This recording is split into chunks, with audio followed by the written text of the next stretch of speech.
For what purpose does the gentleman from Nevada seek recognition? Mr. Speaker, I move to suspend the rules and pass H.R. 3070 as amended.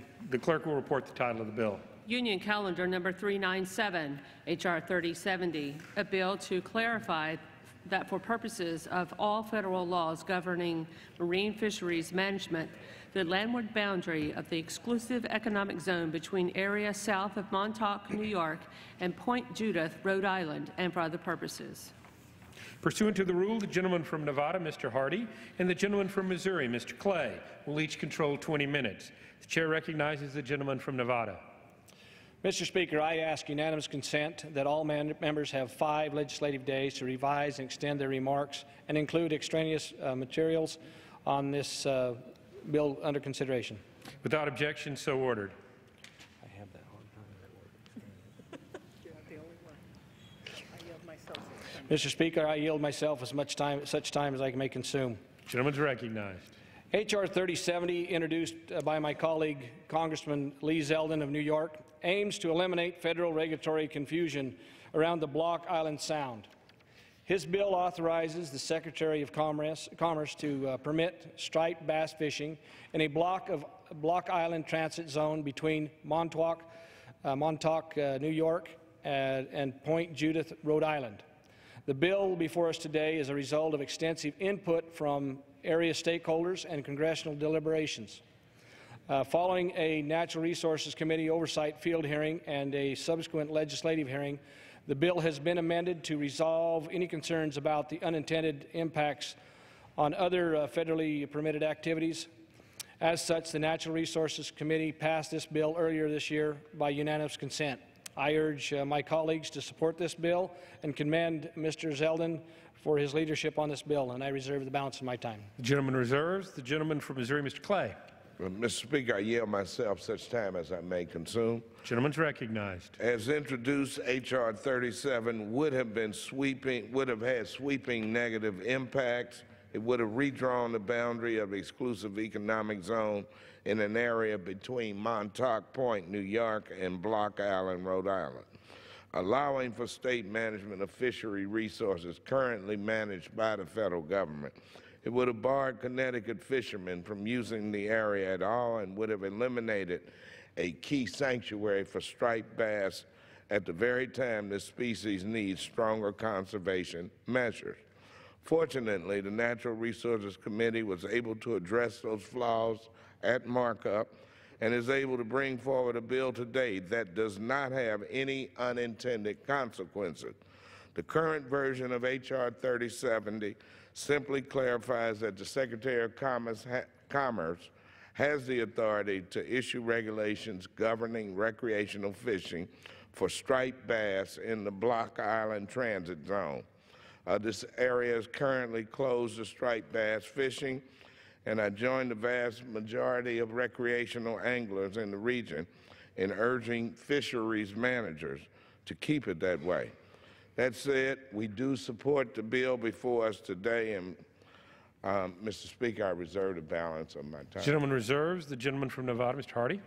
Thank you, Mr. Speaker. I would like to yield 5 minutes to the gentleman from New York, Mr. Zeldin. The gentleman from New York is recognized for 5 minutes. Well, thank you, Mr. Speaker, and thank you to Mr. Hardy and Mr. Clay for your comments and for your support of this legislation. I rise today in support of my bill, H.R. 3070, the EEZ Clarification Act, which would clarify federal laws governing the management of the striped bass fishery in the exclusive economic zone, or the EEZ, between Montauk, New York, and Block Island, Rhode Island. One of the most pressing issues faced by Long Island fishermen is the urgent need to clarify the federal regulations regarding striped bass fishing in the small area of federally controlled waters between Montauk Point and Block Island. Between New York State waters, which end 3 miles off of Montauk Point, and the Rhode Island boundary, which begins 3 miles off of Block Island, there's a small area of federally controlled water that is considered part of the EEZ.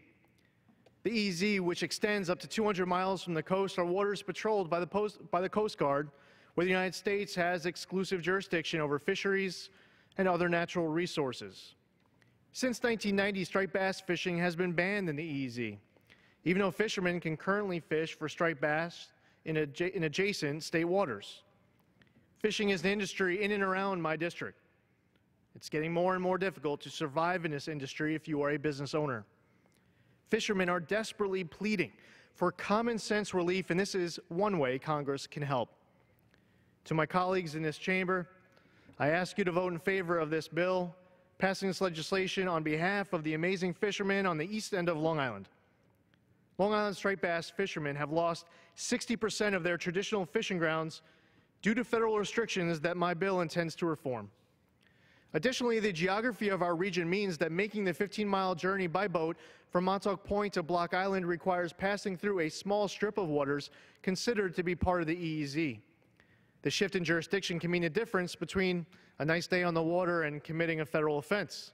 My bill, H.R. 3070, clarifies the federal laws currently governing the management of the striped bass fishery in between Montauk and Block Island, permitting striped bass fishing in these waters and allowing for local regulations to manage this important fishery.